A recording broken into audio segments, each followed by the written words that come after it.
বুধবার সকাল ৯টা নারায়ণগঞ্জের সিদ্ধিরগঞ্জ ভূমি অফিসে আকস্মিক পরিদর্শনে ভূমি প্রতিমন্ত্রী ব্যারিস্টার কায়সার কামাল এসে দেখেন অফিসের দুটি কক্ষেই ঝুলছে তালা। প্রায় আধা ঘন্টা বসেছিলেন বারান্দায়। অফকোর্স ইট ইজ আনফরচুনেট, এটা অনাকাঙ্ক্ষিত, অগ্রহণযোগ্য। 9টা 25 মিনিটে আসেন অফিস সহকারী ফাতেমা জান্নাতি। প্রতিমন্ত্রীকে অপেক্ষায় দেখে হতচকিত তিনি। তড়িঘড়ি করে খুললেন অফিস কক্ষ।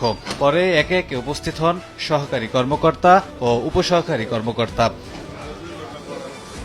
প্রতিমন্ত্রীকে পেয়ে নানা সমস্যার কথা তুলে ধরেন সেবা প্রার্থীরা।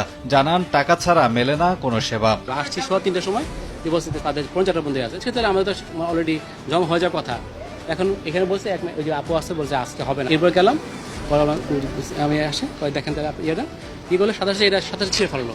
ওই সিলিন্ডার তো নাই নামঞ্জুর করে দেয়। আমার বাহার সম্পত্তি আবার আমার 200 টাকা দিচ্ছে না, সেটাও নামঞ্জুর করে দেয়। আমার 200 টাকা কেম পানা না, বেশি টাকা চাই আছে এদিকে আমরা আগে আমি তো বুঝিনি, আগে চলে টাকা দিতে পারিনি।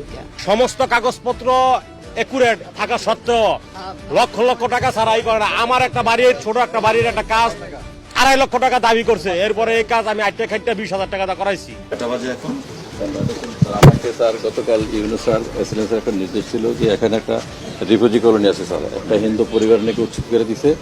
রাতে 10টা পর্যন্ত আমি ওখানে কাজ করছি এবং সকালে ওইটা দেখে আসতাম। আমি দেখে আসলাম। এলাকার লোকজন কি বলছে? আপনি অফিসে ঢুকেন, আমাদের ইন্সপেকশন করবেন। আপনার এখন 10:15 বাজে আপনি ঢুকেছেন স্যার। স্যার 9টা অফিসে আসার কথা, 10:15 বাজে। আমি ওইটা দেখে আসছিলাম স্যার। নাকি আবার জাস্টিফাই করার চেষ্টা করছেন ওনার বিলম্বটা? এটা না, উনি আমরা গতকাল শুনলাম যে আমাদের ট্রেনিংটা কিছু না সোনার গায়ে নিয়ে যাবে, বাক করে দিবে আর কি। এটা কনফিউশন, এটা কনফার্ম না, চিঠিটা আছে না, চিঠিতে থাকবে ট্রেনিং বলে। চিঠিটা আমরা আজকে পাবো শুনছি। আমাদের আজকে ট্রেনিং, আবার আজকেই চিঠি পাবেন, এটা কেমন কথা? আমাদের ট্রেনিং গতকাল সন্ধ্যায় শুনলাম মানে, আর এই যে এত বড় চেয়ার কিভাবে আপনি পেলেন? কি সরকারি দপ্তরে এরকম রাজকীয় চেয়ার থাকে? কতদিন যাবত? 4 মাস 5 মাস। আপনি কাগজপত্র বের করেন কিছু কিছু? না ঠিক আছে, আমরা বসবো এখানে, চেয়ারে বসবো না।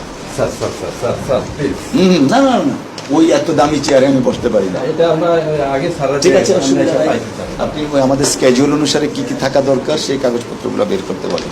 এ সময় কোনো অনিয়ম পেলে ব্যবস্থার হুঁশিয়ারি দিয়ে প্রতিমন্ত্রী জানান প্রমাণ পেলে ছাড় দেবে না সরকার, নেওয়া হবে শাস্তিমূলক ব্যবস্থা।